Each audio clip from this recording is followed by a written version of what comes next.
وتوكل على الحي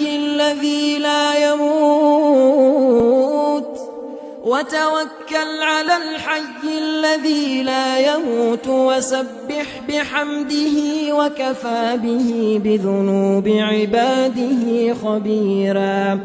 الذي خلق السماوات والأرض وما بينهما في 6 أيام ثم استوى على العرش الرحمن فاسأل به خبيرا.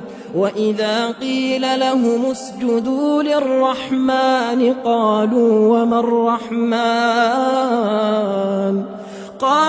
وما الرحمن أنسجد لما تامرنا وزادهم نفورا.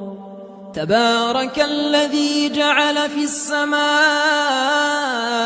بروجا وجعل فيها سراجا وقمرا منيرا. وهو الذي جعل الليل والنهار خلفة لمن أراد أن يذكر أو أراد شكورا. وعباد الرحمن الذين يمشون على الأرض هونا وإذا خاطبهم الجاهلون قالوا سلاما.